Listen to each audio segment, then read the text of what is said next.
Hello, everybody, and welcome. We are group number 2, and we would like to present to you our product that's been in development for the past few days called LIM.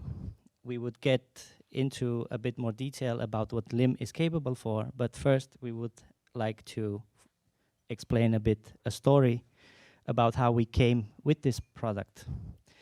In the AIC industry, we are witnessing a paradigm shift from data-driven design, where it's becoming not just a trend, but a necessity, which means that data-driven design is making strides in various fields, such as architecture, urban planning, but there is a field that's not benefiting this idea to its fullest. This is, of course, we are talking about landscape. And you might think, why is landscape important to have data-driven design? It is important because the lack of data-driven design in landscape architectures hammers the ability for us to comprehensively understand and optimize the ecosystem that we create when we use biodiversity and these other things. Imagine the impact that we could have if we had data specific on plants and species, where we analyze the migratory patterns of the wildlife, which indicate the relationships between different organisms. Data-driven design offers the tool not only to visualize, but actively plan these complexities, creating landscapes that are not just aesthetically pleasing, but thriving biodiverse habitats. All of this led to our product called LIM, Landscape Information Modeling, which is a tool for sustainable outdoor spaces. Our platform gives you a simplified solution for plant selection by analyzing data and recognizing sustainable species. This would also give you a monitor to monitor oxygen production and CO2 absorptions and biodiversity in real time to optimize the benefits as you design. Yes, this is my my backup video, but maybe let's try live. We've developed this tool inside the Rhino environment, and then my mouse not really working. Yep. So you do landscape as it is. As usual, we have like a library. Daniel's going to talk about where is this data coming from. That it goes from species of plants to animals and other things. You can just quickly like select one of those, and then we are going to load this from our back. You can do normal landscape work as apply materials to this. And the difference here, and that's our main value proposition, is we have a second visualization where you have an overview of what's the state of your thing. I'm gonna have to drop this mic so that I can do some sort of copy paste or movement here. But you will see that every decision that I take in terms of landscape has a reflection. I do want to say that these numbers, although we've calculated them, those are just placeholders. The real numbers are here on the library for carbon absorption. So we hope to contribute this in a certain way, both by being simple, but also being a bit playful with the way we do biodiversity on our projects. So thank you. Can you go back to the presentation? Oh, so it's not done? So because this is a tool that designer has to use, we approach this big problem and the solution that we find in a slightly different way compared how usually we approach Hackathon, only from the technological standpoint. We had in our team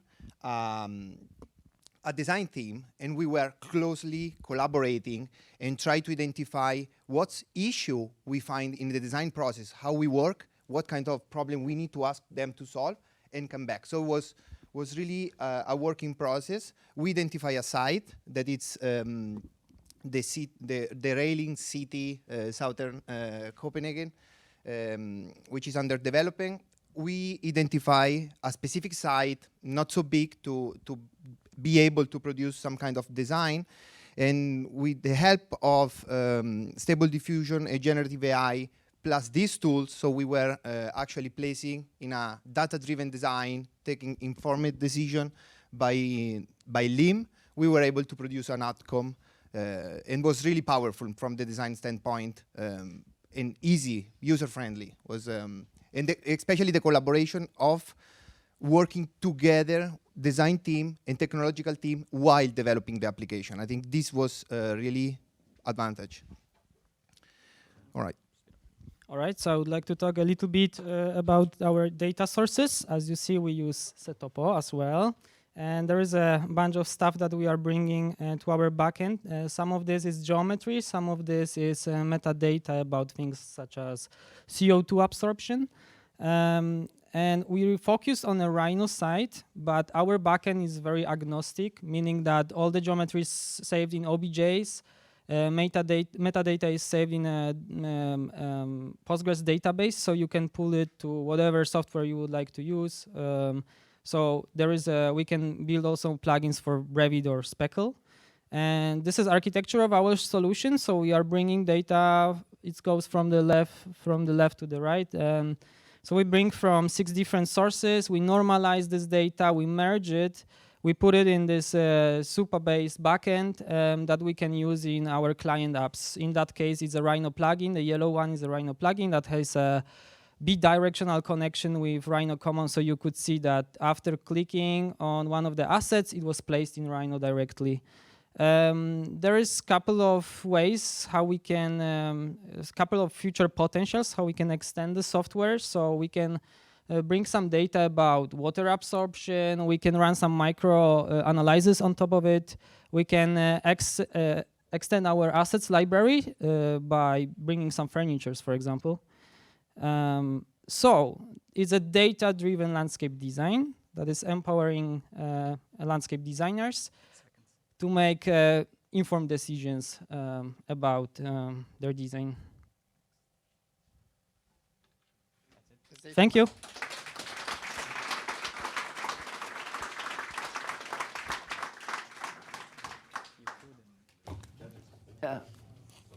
I think it's very interesting what you've developed, and you've come very far. Did I understand it correctly that you actually did a proof of concept on the specific area? So you've seen it working, actually.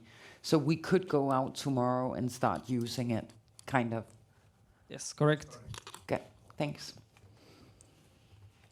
And can you elaborate a bit on was it the railway city you tried it on? What was the benefit, the outcome of that? What exactly did you take out of that? Well, I mean, the use cases doesn't really matter I know, in this context, but the potential of the tool was that, especially in landscape design, even though landscape has a huge impact in the building environment, this data-driven process is a little bit behind compare the path that architecture or the building environment took.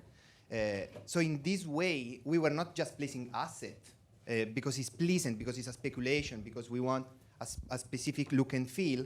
We could actually prove and monitoring that we are contributing with this amount of oxygen, this amount of carbon sequestration, offsetting of this amount. So it was really, really powerful to design with this mindset, new mindset for landscape that is missing, I think, today.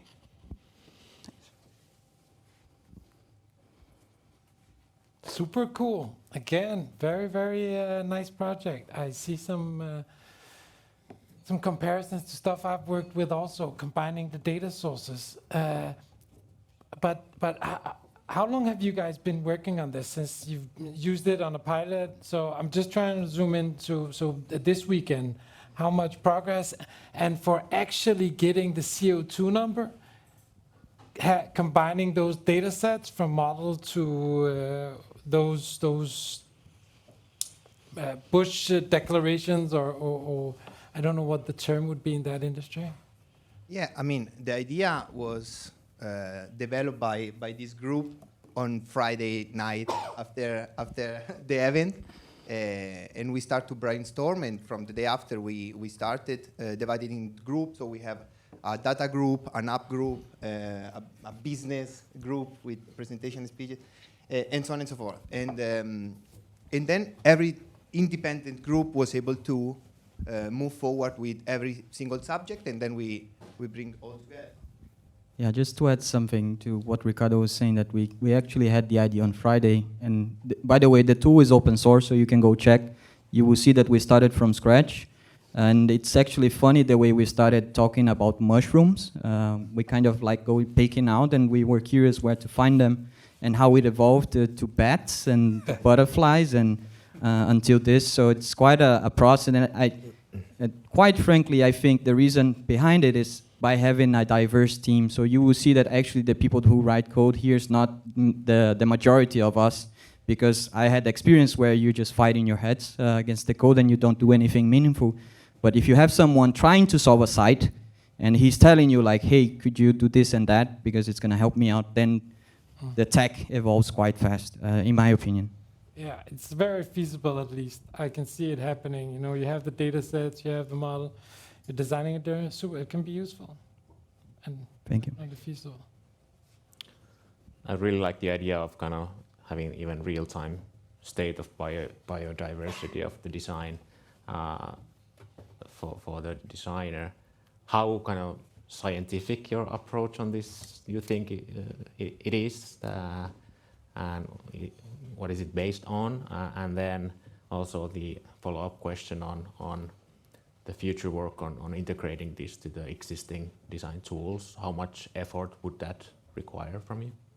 Yeah, so how do you say, the core science part of the data comes from a source called Map of Life, which is a scientific aggregator already. So even though I'm quoting them here, if you dive into our database, you will see that even some rows comes from different sources, but we trust that there is a trusted partner, there's the middleman in between us, checking the validity. It's also normalized in terms of, how do you say, species scientific names so that we don't get repetitions, and the data is across the world. We reproduced a small subset so if you scroll on our app, you see there's not so many because we were testing performance. You don't want to get too hang on those things.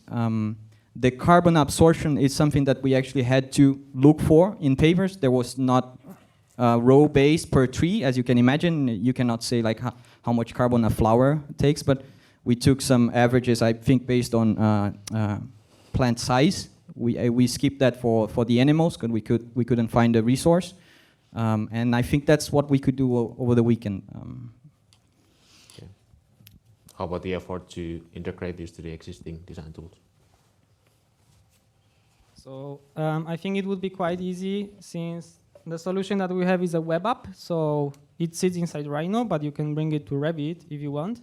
And it's a matter of writing an OBJ importer in Revit, and the UI stays the same, so you have exactly the same user experience. So I would say it's very low effort to actually port it to other software. Thank you. Thank you. Yeah.